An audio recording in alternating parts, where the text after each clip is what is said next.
At the charity gala meant to celebrate her success, Juliana Voss, draped in gold silk and arrogance, laughed as her lover, Connor Hale, poured a full glass of wine over her husband's suit, the crimson liquid splashing across his chest like blood on dignity. The crowd gasped. She didn't flinch. She stepped forward, tilted her chin, and spat on him. The man who once sold his car to pay her mother's medical bills. The man she called boring, broke, and beneath her. Guests whispered, cameras flashed, and yet, Nathaniel Voss didn't raise his voice. He simply wiped his face, nodded once, and walked out of the ballroom with calm that unsettled everyone, more than fury ever could. Because no one, not even Juliana, knew the truth. The man they just humiliated wasn't poor. He was the invisible owner of Voss Global Holdings, worth $20 billion. But why did he let them mock him in public? Why had he hidden his fortune even from his own wife? And what could possibly make a man that calm when every other husband would have shattered the room? The late evening sun poured through the tall windows of the Voss residence, washing the living room in warm amber. Boxes stood half-packed near the doorway. Juliana Voss folded Nathaniel's shirts neatly, pausing to inhale the scent of his cologne like a woman wrapped in devotion. The room looked serene, like every photograph of a perfect American marriage. Laughter, teamwork, shared dreams. "Don't forget the navy suit," she said softly, sliding hangers across the rack. "The one with the subtle stripes. You'll need it for your presentation in D.C. Nathaniel smiled, that quiet, controlled smile he'd perfected over years. "Already packed," he replied, his voice calm, steady. His movements were precise, unhurried, every gesture deliberate. You'd think he was an ordinary husband preparing for another modest business trip. Juliana turned, wrapping her arms around his neck. "I still can't believe how patient you are, Nate," she whispered. "If I were you, I'd be so tired of my moods."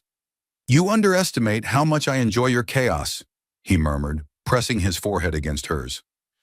It sounded romantic, and in that moment, it almost was. For a second, the illusion held. The laughter, the scent of lavender detergent, the quiet rhythm of a couple who'd weathered years together. Yet beneath the warmth, a silence coiled. The kind of silence that hides too much understanding. Juliana's phone buzzed. Her eyes flickered. She reached for it quickly, smiling faintly. "Work," she said, slipping it face down. "The campaign's killing me." Nathaniel said nothing. He adjusted his cufflinks, the ones she'd bought him 3 anniversaries ago, engraved with their initials, NV and JV. To anyone else, they'd symbolize devotion. To him, they were data points. The initials matched more than his name. They matched every encrypted trust fund, every offshore account she didn't know existed. He kissed her cheek, lingering just long enough to study her pulse beneath the skin.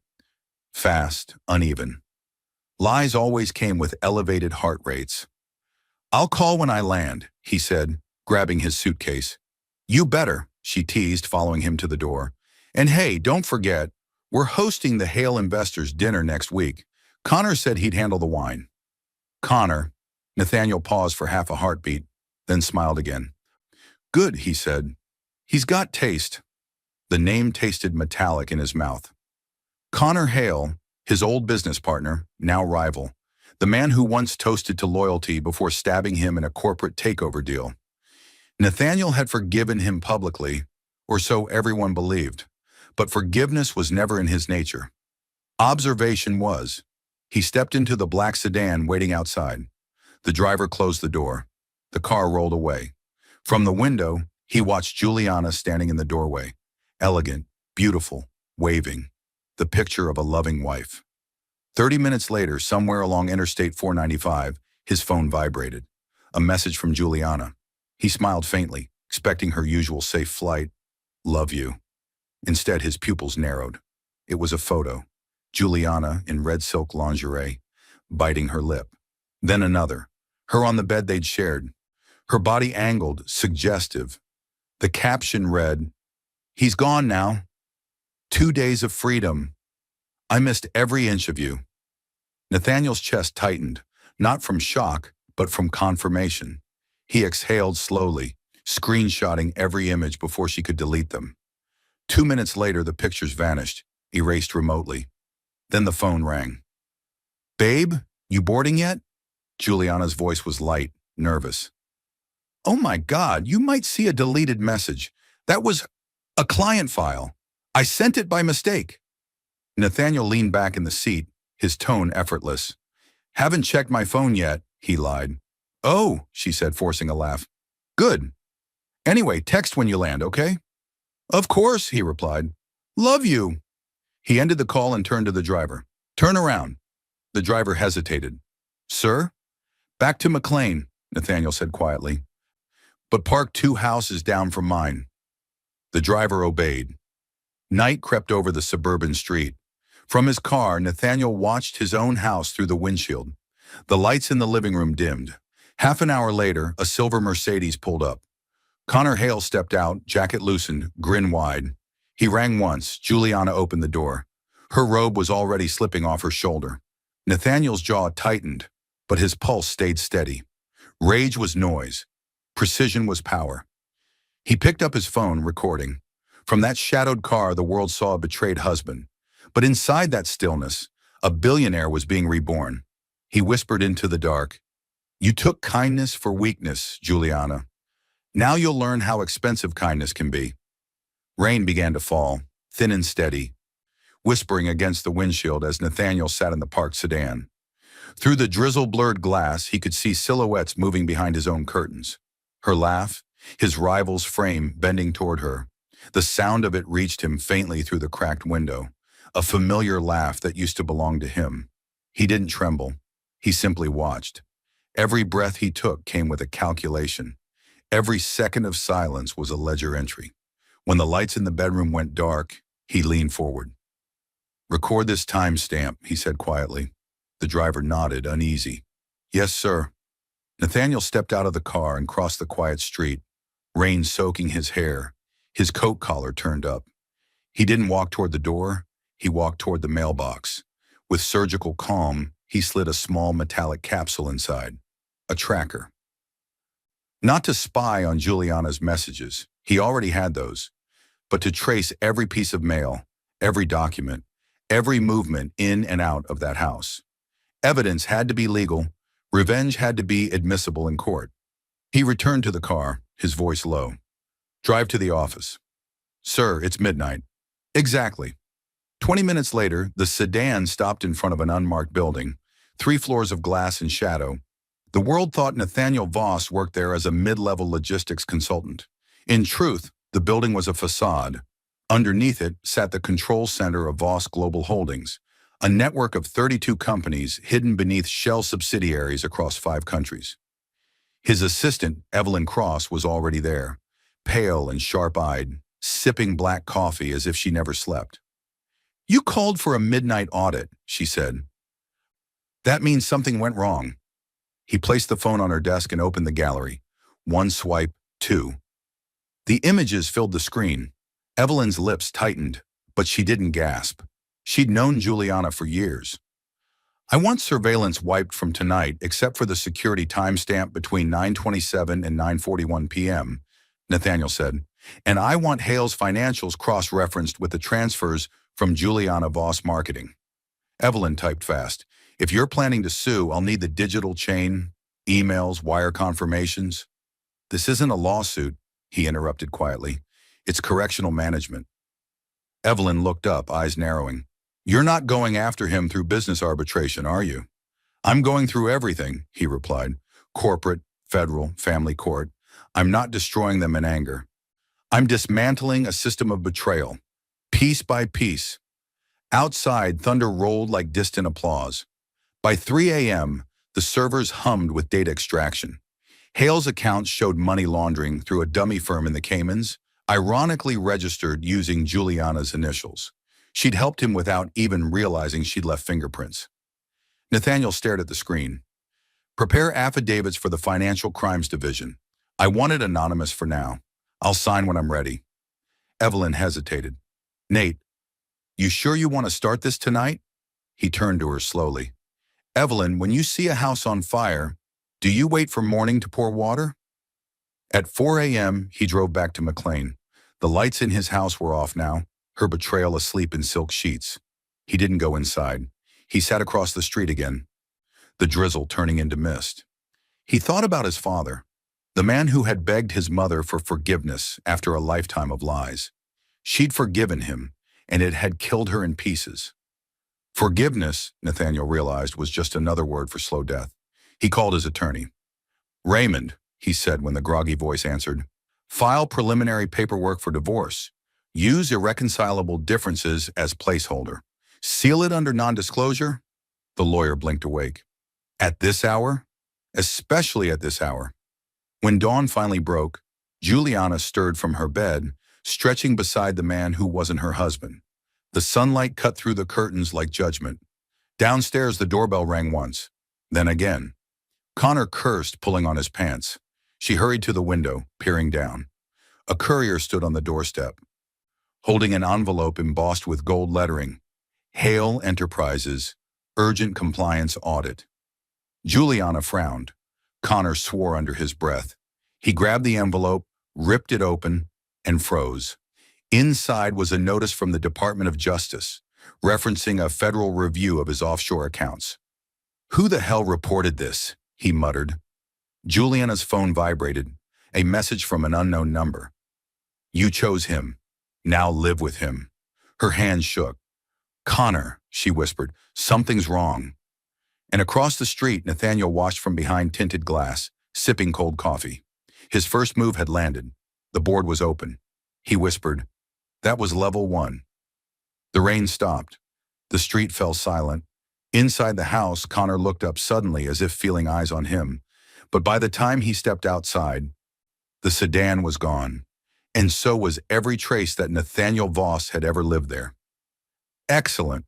Here's scene 3, 700 words, written in the same cinematic realistic tone, keeping psychological realism, emotional depth, and the high-stakes corporate and marital undercurrent of the story.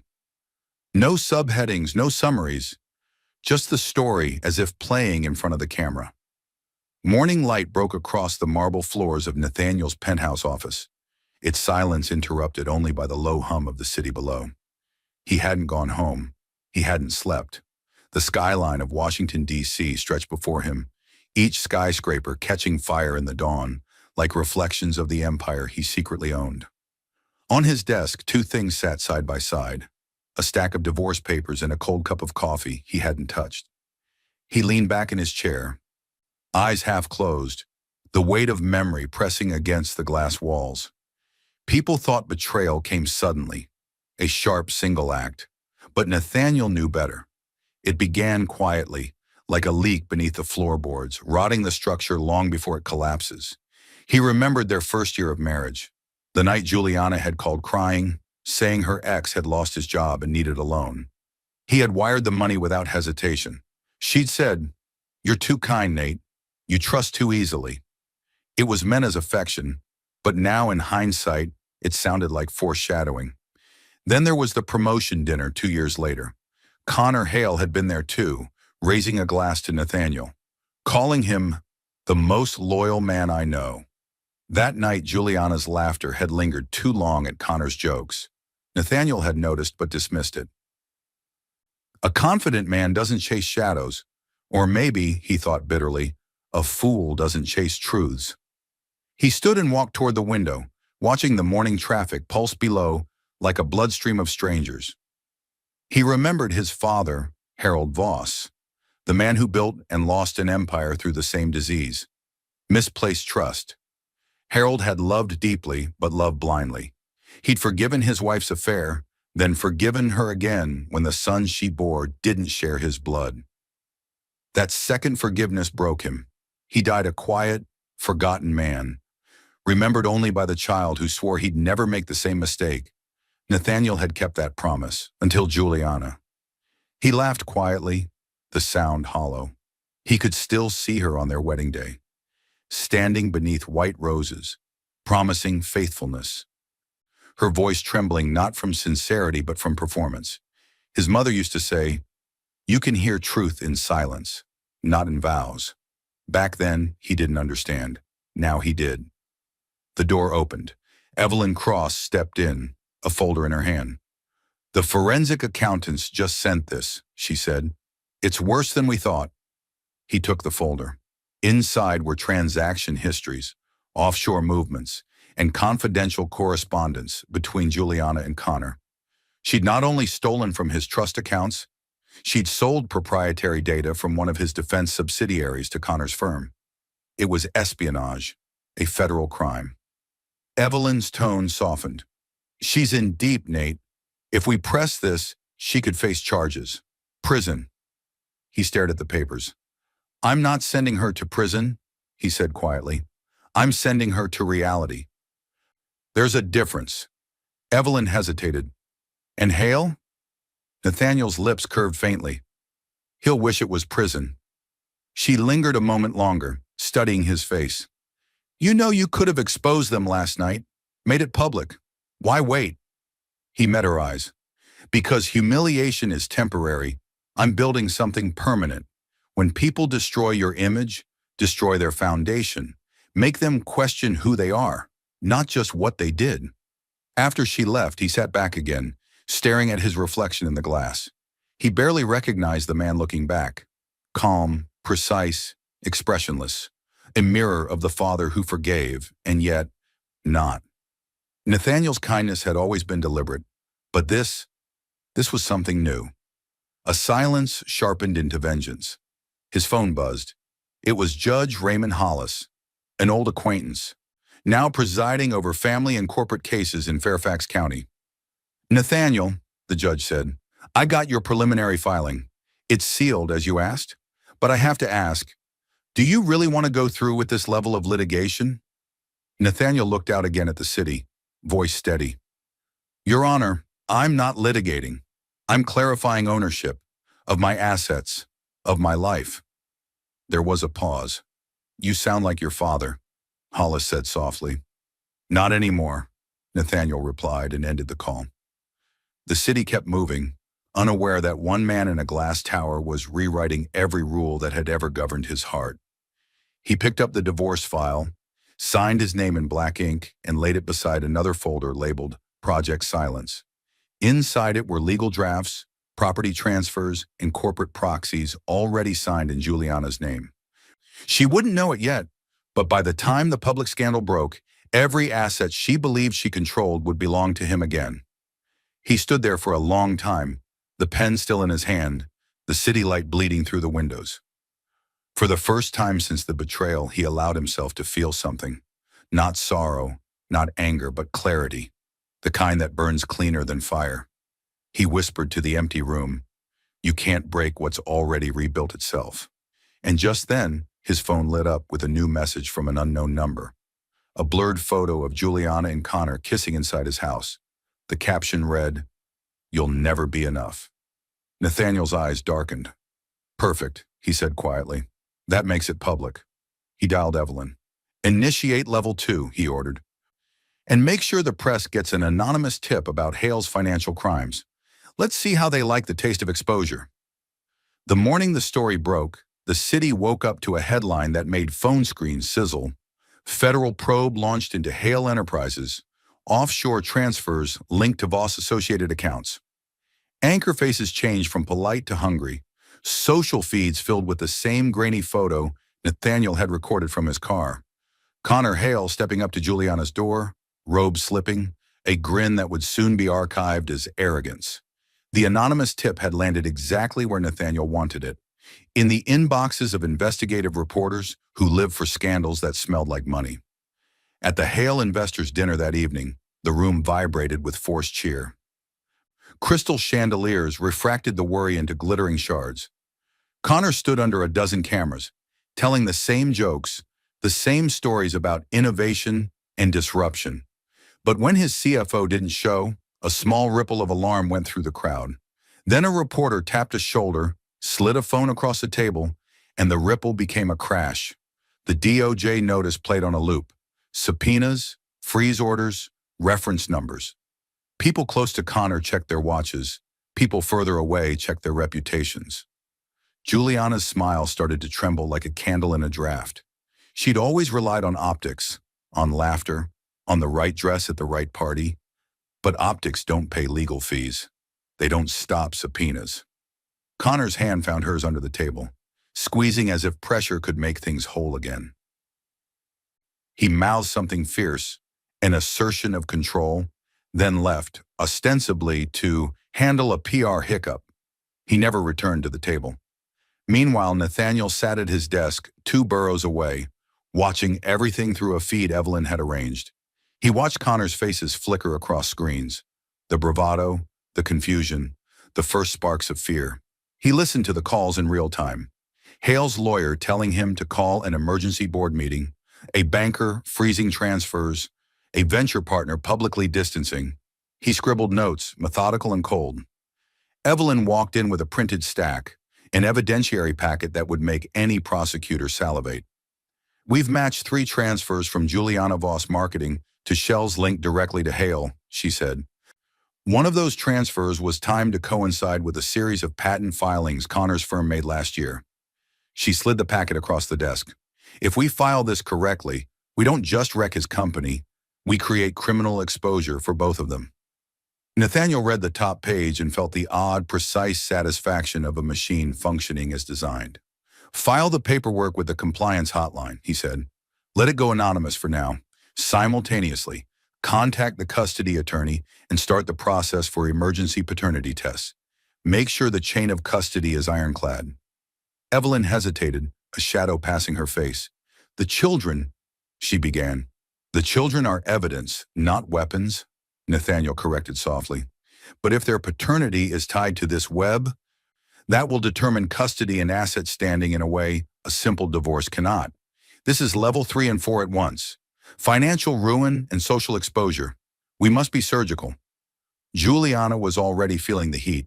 Her social calendar evaporated like sugar in rain. Sponsors pulled out, friends canceled brunches, her PR manager advised damage control and then resigned. The woman who had built an identity around being indispensable suddenly faced the possibility of being disposable. In interviews, she handed out practice lines. "I'm cooperating with authorities. We'll be transparent. I've done nothing illegal." But the camera lenses kept returning to the image of wine on a man's chest and the smear of a public spat. Narrative memory is sticky. Humiliation attaches itself like tar. Connor hired crisis counsel and poured money into PR, but money is only effective until the legal system says otherwise. On a Friday morning, FBI agents executed a small, efficient raid at Hale's Shoreline office. Laptops were bagged. An associate's luxury watch lay on the conference table like a relic. A live stream of the raid cut across the evening shows, pulling the public deeper into the story. Stock slides, investors demanding answers, employees whispering about embezzlement and insured losses. The collapse you engineer for someone else is a slow, terrible law of gravity. At home, Juliana's private messages, once petty and flirtatious, began to be quoted in whispers at cocktail parties. People who had once applauded her now texted with a mix of pity and calculation. Her mother called, her voice strained with the worry of a socialite losing her footing. The call ended with more accusations than comfort. In the quiet hours she paced, the heels of her stilettos clicking like a metronome counting down. She tried to call Nathaniel, begging, bargaining, but the number was a closed loop. His representation said nothing. Nathaniel watched all this and kept his face unreadable. He'd predicted shockwaves, but there was an aesthetic to watching reputations unspool that even he, with his deliberate ethics, had to respect. Still, he had more to plant. He wasn't satisfied with mere ruin. He wanted unraveling that showed causality, paper trails and DNA markers, and legal precedents that would make the humiliation stick and make any attempt at restoration expensive, if not impossible. Late that night, Juliana received a courier envelope delivered to her address with no return name. And inside was a sealed subpoena bearing a court seal and a short typed note, "Immediate paternity hearing requested, urgent DNA testing ordered. Please respond within 72 hours. Her hands went cold. She pressed the paper to her chest as if it could stop the world from moving. She laughed once, a small animal sound, then sobbed. Her empire of appearance had been breached by forensic fact. She looked at herself in the mirror, gold silk, mascara smeared, and for the first time in years, did not recognize the woman reflected back. Far away, Nathaniel closed the laptop, the glow fading from his face. He had ignited the first fire. Now the wind would help spread it. He thought about the 15 levels he'd promised himself. Public exposure, legal ruin, financial collapse, custody stripping, social annihilation, and realized the list had narrowed with the precision of a scalpel. He had started level 2.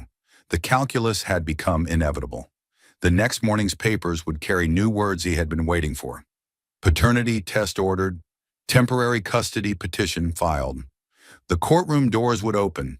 The theater of retribution was moving into legal performance. And somewhere, a bailiff was preparing to serve a document that would make Juliana's world public in a way she could never stage manage. The courthouse in Fairfax smelled of varnish and tension. Reporters filled the marble lobby like vultures in suits, their cameras pointed toward the mahogany double doors of courtroom 7B. Outside, a single headline scrolled across every news ticker in Virginia. DNA hearing in Hale Voss scandal, billion-dollar secrets exposed. Inside the courtroom, Juliana sat rigid beside her attorney, her jaw trembling despite the flawless makeup she'd applied that morning. Her red lipstick couldn't mask the exhaustion in her eyes. Connor sat 2 seats away, sunglasses hanging from his collar, pretending calm, but his right leg bounced under the table like a man waiting for a sentence he already feared. Nathaniel entered last. The courtroom turned toward him as if gravity had shifted.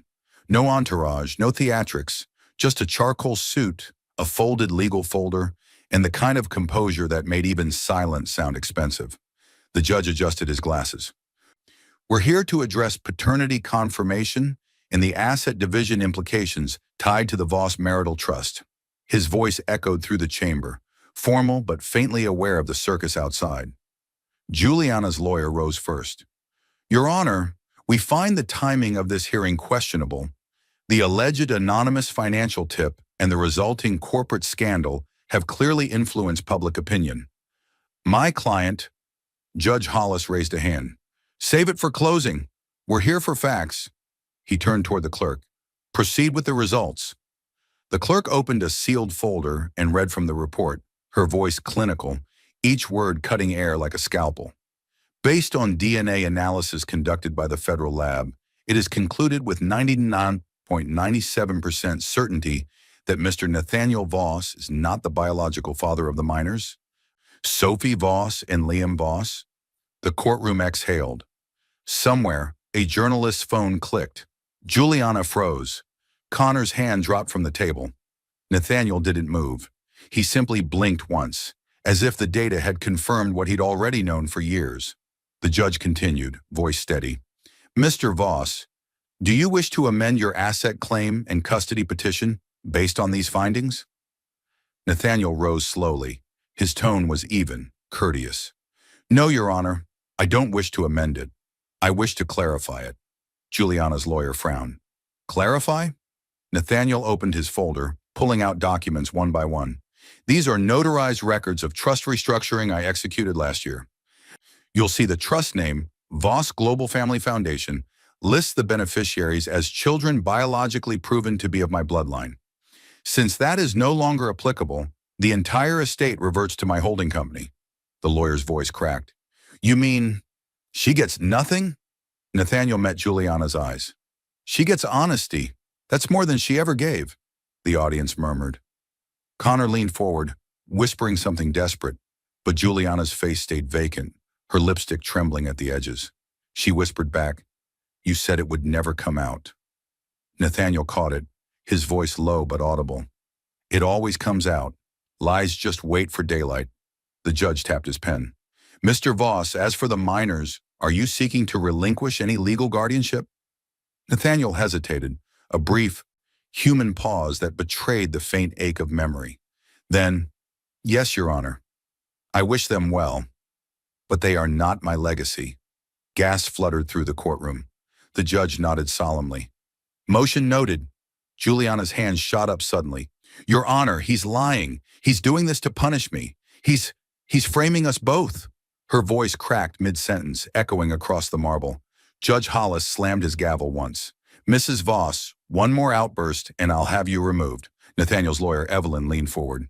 Your Honor, with permission, we'd like to introduce supplemental exhibits.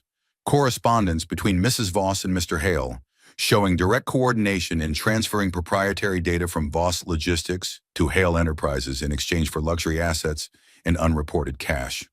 Juliana's eyes widened. That's not true! But the screen flickered to life as Evelyn connected her laptop to the court display.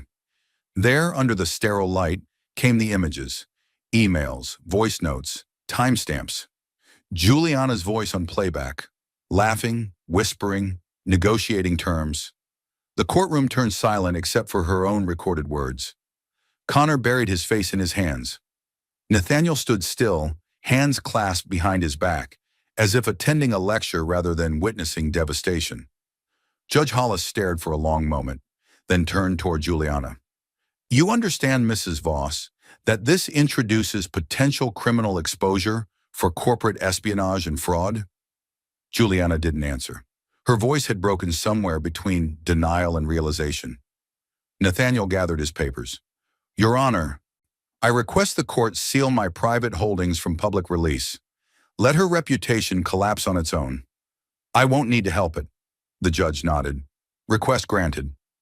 As Nathaniel turned to leave, Juliana reached out instinctively. Nate, please, please, don't do this. We can fix it. We can... He paused just long enough for her to believe mercy was coming. Then, you didn't break our marriage, Juliana. You auctioned it. He walked out of the courtroom, leaving behind a silence so heavy it felt carved. Cameras flashed as he stepped outside, expression unreadable. Reporters called his name. One shouted, Mr. Voss, is it true you're still controlling Hale Enterprises' assets? He gave a small, calm smile. Not controlling, he said. Correcting. He got into the black sedan. The door shut with a soft click. Across town, Connor Hale's bank accounts began blinking offline one by one, and Juliana's face appeared on every business news channel, not as a socialite, but as a co-conspirator in a billion-dollar fraud case. Nathaniel stared at the screen, expressionless. Level 5, he murmured. Commence liquidation. Understood. I'll blend both perspectives seamlessly, keeping it cinematic and grounded in realism. Nathaniel's cold precision contrasted against Juliana's crumbling facade and Connor's frantic downfall. Here's Scene 5, 700 words, continuing directly from where Scene 4 ended. The storm that followed the courtroom wasn't of thunder but silence, the kind that ruins reputations faster than sound ever could. Within 48 hours, Hale Enterprises had gone from a $3.8 billion valuation to bankruptcy speculation. The SEC had opened a probe. Partners withdrew, clients demanded refunds. Banks froze lines of credit pending federal clarification. In the center of it all, Connor Hale sat in his glass office, staring at screens flashing red. His assistant's voice quivered through the intercom. Sir, there are reporters downstairs, and, someone from the Department of Justice. He didn't answer. He was busy watching the ticker symbol HLEQ collapse into dust. His empire, his leverage, his illusion was dissolving before lunch. The same hands that once poured wine on another man's chest now shook as he refreshed his portfolio, desperate for any green number that hadn't turned against him. A knock came. A courier entered, placed a sealed envelope on the desk, and left without a word. Connor opened it. Inside was a single legal document bearing the Voss Holdings insignia. Notice of receivership transfer, pursuant to judgment filed under seal. All intellectual property registered under Hale Enterprises shall effective immediately be managed under provisional receivership by Voss Global Holdings, pending review of proprietary data theft and damages exceeding $1.7 billion. Connor's chest went tight. No, he whispered. He wouldn't. He would. Across the river, Nathaniel Voss sat in his private boardroom on the top floor of Voss Tower. The city skyline shimmered below him, every window a mirror of justice. Evelyn Cross stood by his side, phone pressed to her ear. Media's running the story, she said. We didn't have to push. Once the court filing leaked, it became a wildfire. Nathaniel scrolled through his tablet. Financial graphs, email screenshots, court orders, all of it in perfect order. And Juliana? Her accounts are under compliance audit, her mother's charity account too. The auditors flag luxury transfers linked to Hale's offshore firm. It's only a matter of hours before the bank seizes her properties for repayment. He nodded slowly. Let it proceed. No interference. I want every action to look procedural. No trace of emotion. Evelyn hesitated. You really don't hate her, do you? Nathaniel looked up. Hate is emotional investment. I don't invest in liabilities. Meanwhile, Juliana's house, once the backdrop of perfect parties, was surrounded by camera crews. She'd drawn the blinds but couldn't block the voices.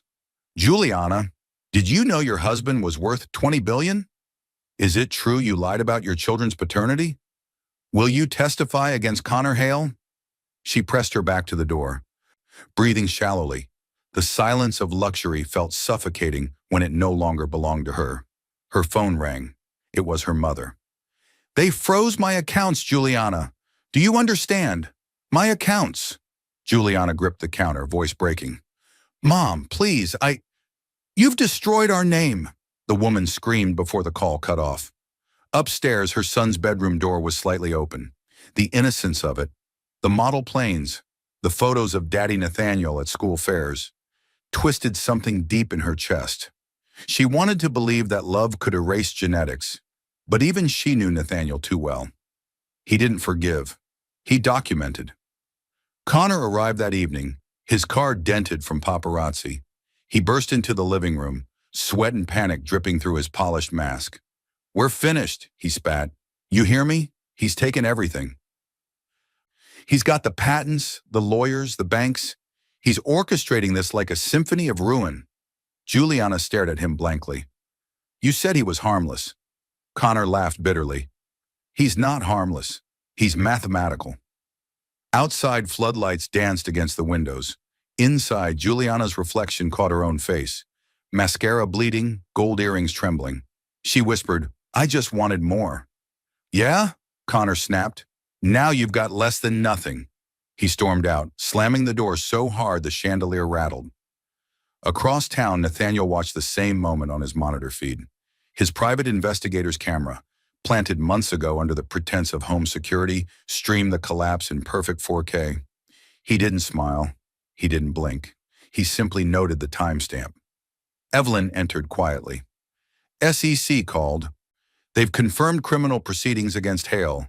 They might subpoena Juliana as a cooperating witness. Good, Nathaniel said. Witnesses live longer than criminals. I want her alive long enough to understand consequence. He turned the monitor off, the screen going dark.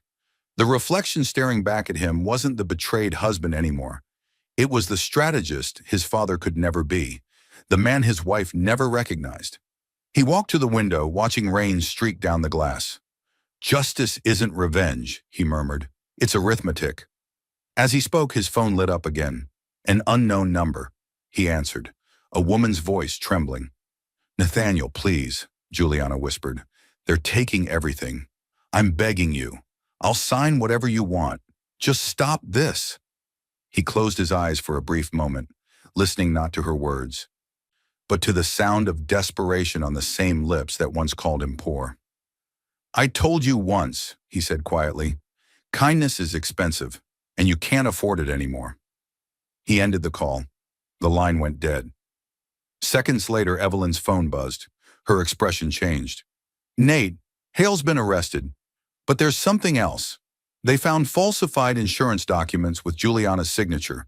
She's officially under investigation. Nathaniel turned back toward the window, the city lights reflecting in his eyes like cold fire. Level 7, he said softly. Initiate asset burial. Rain-slick streets reflected a city that had already started to forget the man who'd once been laughed at and spat on. Nathaniel didn't move with vindication so much as with the cold choreography of someone executing a plan he'd rehearsed in daylight and dark. Level 7 had landed. Level 8 would be personal. He began with a call that sounded casual, almost distracted. Hi, Marianne. It's Nate. Juliana's mother picked up on the second ring, voice brittle with nerves. Nathaniel let her talk until she was a trembling wire of gossip and accusation. Then he said, in the same even tone he used for boardrooms and FBI agents, I'm out of town on a business trip. I was on a conference call when I heard a commotion on the line. Juliana screaming, I thought you should know. He let the words rest there. Not a lie, but not the whole truth either. The goal was not to deceive the public, but to compress the timeline until everyone's memory matched the legal record he'd already begun to write. He hung up and moved on to choreograph the next pieces. Evelyn drafted a tactical motion requesting immediate temporary guardianship for the children under the doctrine of best interest, citing the children's exposure to criminal investigations and the need for stable interim oversight. Simultaneously, his private investigator, Mason Drake, delivered a sealed packet to a family court magistrate. Witness statements from tutors, a daycare provider's log showing nights Juliana returned home late, and unambiguous time-stamped footage of Connor entering the house while school buses were still on the road. The aim was not to humiliate, though humiliation would follow, but to construct an immovable narrative for a judge who valued evidence above spectacle. The media circus fed off every movement. Tabloid headlines screamed about a billionaire's hidden life, while serious outlets ran forensic timelines, an entire industry born from one man's restraint. Juliana's social pages, once curated with manic precision, had become a dossier. Her PR team had fled in the wake of criminal audits. Friends quietly severed ties before subpoenas could drag them into the same mud. In private, Juliana tried bargaining with anyone who would answer. Her mother called lawyers, old donors, anyone with clout. Her pleas turned into threats and then into apologies she couldn't feel. She begged Connor to step up. He offered promises without plans. Meanwhile, the sheriff's office served a temporary restraining order executed at dawn. Someone had complained about late-night parties around minors. The complaint, oddly, came from a neighbor who'd always greeted Juliana with smile and wine glasses, now a carefully placed voice for the record. Nathaniel watched the petitions pile up on his desk like dominoes. He had planned for custody to be litigated, but not in the sensational way it began to play out. A judge in juvenile court scheduling a hearing within 72 hours, social services preparing a provisional placement protocol should emergency removal be necessary. He felt a small, sharp tug of the thing he'd promised not to feel, pity at the children's confusion, then tuned it away. This was law now, not vengeance. The law would enforce consequence. That was his philosophy. On the morning of the emergency hearing, the gallery was packed. Cameras lined the corridors like teeth.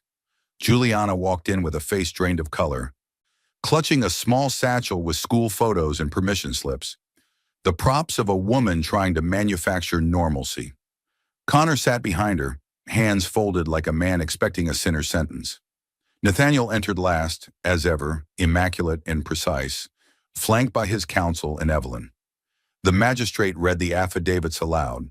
Unreconciled paternity, financial malfeasance, exposure of minors to ongoing criminal investigations, and a recommendation from family services for supervised visitation.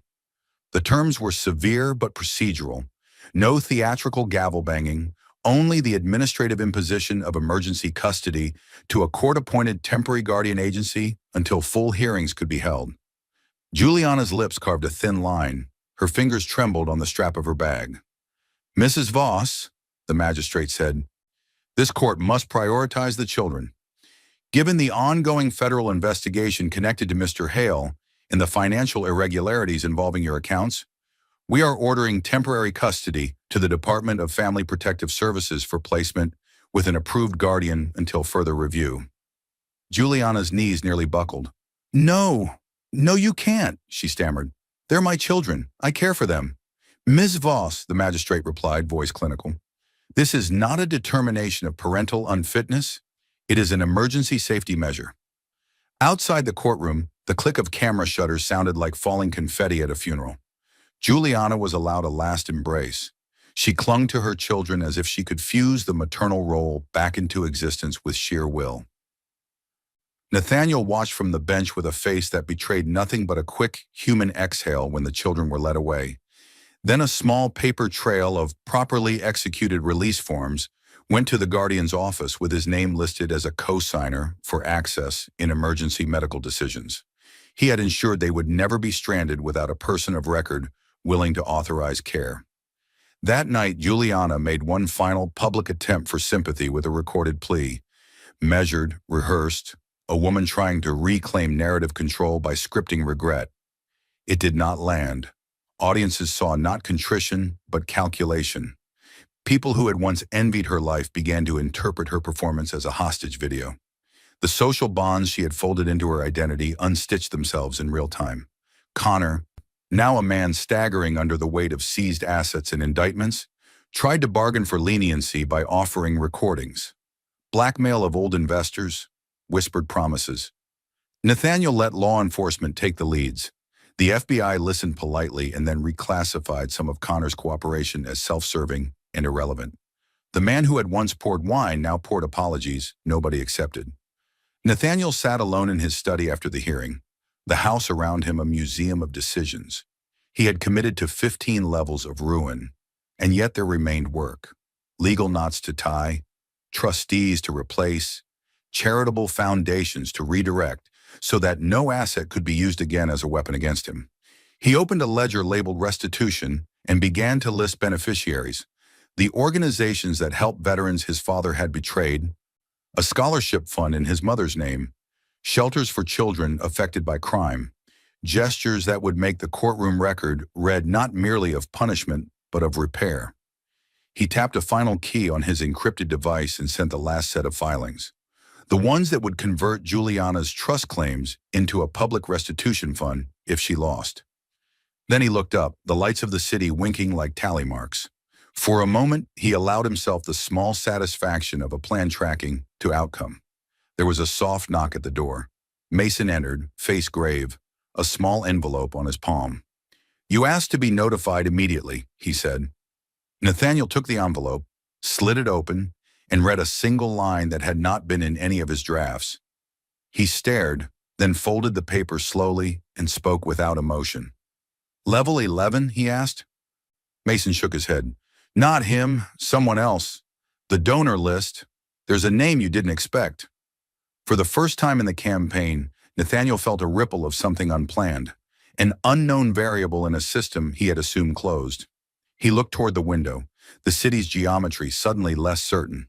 On the paper between his fingers, a single name glowed like a fault line: Vivian Locke. That evening, the city glittered below Nathaniel's penthouse like an obedient grid of light. He held the envelope Mason had given him, its weight somehow heavier than any of the legal filings stacked on his desk. The name Vivian Locke sat in elegant script across the top of the attached trust summary, his late father's handwriting from decades earlier. He read the first page twice before the implication settled. 26 years ago, Harold Voss had named Vivian Locke as the secondary trustee of an unrecorded family account, the same trust Nathaniel had later folded into the invisible web of Voss Global. His father's signature, Vivian's countersignature, and the same Cayman registration number that had recently surfaced in the Hale investigation. Mason stood a respectful distance away. "It means she's been inside the system the whole time," he said. "She helped set up the shell companies that hid your father's money. When he died, she transferred some of those rights to Juliana's early startup funds. Your wife's business wasn't built from scratch. It was financed by your father's ghost." Nathaniel closed the folder slowly. "Which makes this not coincidence," he murmured. "It's inheritance." Images overlapped in his mind. Juliana at 23, radiant, ambitious, telling him her mother had friends in finance. Vivian smiling at their wedding like a queen proud of her own matchmaking. Every gesture, every compliment now looked rehearsed. He poured a drink and didn't touch it. "Get me every archive from the Locke Foundation," he said quietly. "Financial filings, donor lists, anything predating my marriage." By midnight, Evelyn had joined them, tablet glowing with scanned PDFs. "There's something else," she said. "Vivian Locke received quarterly disbursements from the Voss family estate, smaller amounts, hidden as consulting fees. When your mother died, those payments stopped. 2 years later, the same account started funding Hale's first logistics contracts." Nathaniel's pulse didn't quicken. It flattened. "So my father's mistress financed my rival, who seduced my wife." Evelyn hesitated. "We don't have proof of the mistress part." He gave a thin smile. "We will." He asked Mason to dig into old photo archives. An hour later, a grainy image appeared on screen. Harold Voss and Vivian Locke leaving a hotel in Georgetown, 1992. She wore pearls. His father's wedding ring was absent. Nathaniel stared at the picture, the air around him turning colder. It was never about Juliana's ambition, he said. It was succession. Her mother planted her in my life the way my father planted money in hers. Evelyn whispered, "That means the revenge cycle started before you were born." He looked out over the city, its towers blinking like circuitry. "Then it ends with me." At 3 a.m., he called Judge Hollis. "Raymond, I need a sealed ex parte motion," he said. "Reopen the Voss family trust under probate review. There's evidence of fraudulent co-trusteeship tied to Locke Holdings." The judge sighed. "You're dismantling your own father's estate." "I'm disinfecting it." By dawn, subpoenas were drafted. By noon, reporters learned that the Locke Foundation for Women in Business was under federal audit. By evening, Juliana's mother appeared on every financial channel, once the picture of refinement, now cornered behind microphones, denying any role in offshore laundering. In her statement, she slipped. "Harold was a visionary," she said. "Everything I did was to preserve his legacy." Viewers heard it as nostalgia. Nathaniel heard it as confession. He watched the broadcast alone, the glass in his hand catching blue light. The revenge he'd orchestrated so carefully had just turned inside out. It wasn't just retribution for a faithless wife, but the unmasking of a generational lie. The empire his father built and the woman who raised his betrayer were strands of the same web. He dialed Mason. "Find her," he said. "Not for the press, for me." Mason hesitated. "And when I do?" Nathaniel's reflection stared back from the dark window. "I'll ask her what price she put on my mother's name." Hours later, as rain returned, Mason texted a single photo. Vivian stepping into a chauffeured car outside a federal building, face drawn but defiant. The caption read, "Interviewed, released pending further inquiry." Nathaniel enlarged the photo. Behind her, through the blurred glass of the car, sat Juliana, eyes red, hand gripping her mother's wrist. The two women bound by blood and deceit. He exhaled slowly. "So that's where you ran." The city lights flickered once as thunder rolled across the Potomac. Nathaniel set his glass down and whispered to the empty room. "Level 14 begins at dawn. Tonight, I stop inheriting their sins." The courthouse was quieter this time, stripped of television crews and gawkers. Federal proceedings weren't for spectacle. Inside, only the whir of ceiling fans and the soft shuffle of lawyers filled the space. A judge with silver hair adjusted her glasses, looking down at the files stacked high before her. At the front, 3 names were printed on the docket: Nathaniel Voss, Juliana Voss, Vivian Locke. Juliana sat beside her mother, every trace of glamour gone. Her once glossy hair was tied back, her skin pale from weeks of courtrooms and headlines. Vivian, still dignified, sat upright in a gray suit, her pearl earrings a last relic of her former power. Nathaniel entered last, his stride slow, precise, unhurried. He took the seat beside his attorney, folded his hands and waited. The man who had once been mocked in public now carried silence like armor. The judge cleared her throat. "We're convened to finalize the matter of Voss Global Holdings versus Locke Foundation and Associates. Mr. Voss, your counsel has requested the floor to make a statement before judgment. Proceed." Nathaniel stood.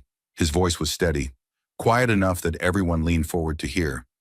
"Your Honor, for 20 years I've carried the Voss name under 2 burdens: my father's secrets and my wife's lies. I thought they were separate. I was wrong." He opened a folder and set an old photograph on the evidence screen. Harold Voss and Vivian Locke leaving a hotel in 1992. Gasps rippled through the courtroom. "This," he said, "is where my father's empire began to rot. The same trust that financed my rival, Connor Hale, was co-signed by Mrs. Locke. The same funds that built my wife's first company came from the same account that destroyed my mother." Vivian inhaled sharply but said nothing. Nathaniel continued. "I'm not here for revenge anymore. I'm here to close a loop that's been open since before I could speak. Every lie my father told, every deception my wife inherited, was financed through this."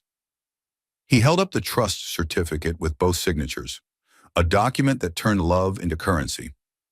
The judge studied the file, eyes narrowing.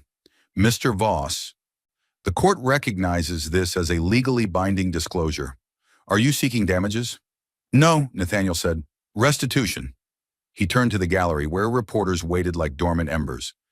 Every asset reclaimed from these accounts will be converted into the Eleanor Voss Foundation, named after my mother, the woman whose silence paid for all this. The foundation will fund scholarships for women who build instead of manipulate, who rise without deception. Juliana's voice broke the stillness. Why are you doing this? She whispered. You've already won. He looked at her, calm, unreadable. Winning was never the point. Understanding was. You married me to climb, but you never asked what I was building. You inherited your mother's hunger and my father's arrogance. That combination only ends one way. Vivian's jaw clenched. Your father loved me, Nathaniel. Don't turn this into some morality play. Nathaniel met her gaze. He loved the way men love their mistakes, quietly and without courage. I'm not him. He stepped forward, placing the signed deed of transfer on the clerk's desk. As of this morning, the Locke Foundation and its affiliated accounts are legally merged under the Voss estate. All funds will be repurposed. Mrs. Locke, you're free to keep your name, but not my family's shadow. Vivian's composure cracked for the first time. You can't erase history. No, he said, but I can stop financing it. The judge nodded slowly. Mr. Voss, the court recognizes your submission. Judgments in your favor will be filed accordingly. It was done. A gavel struck once, sharp as a closing door. Juliana turned toward him, eyes wet. Nathaniel, was any of it real? He paused. It was once, before it became a transaction. She reached for his hand, but he stepped back, the distance final. I don't hate you, Juliana, he said. You taught me the value of truth, the way fire teaches value to stone. Outside, reporters gathered in the gray afternoon, but Nathaniel didn't stop. He walked past them, past the questions and cameras, until the courthouse disappeared behind the rain. Evelyn was waiting by the car. It's over, she said. He glanced back once. No, it's balanced. As the car pulled away, the city stretched before him. Wet asphalt, towers of glass, a skyline built from compromise and correction. He thought of his mother's quiet kindness, of his father's failures, of Juliana's beauty turned brittle, and understood that revenge had been only a language. What he truly wanted was silence that didn't hurt. Weeks later, the news cycle shifted. The Voss Foundation began issuing its first grants. A reporter described Nathaniel as the man who turned betrayal into philanthropy. He didn't answer interviews. He didn't need to.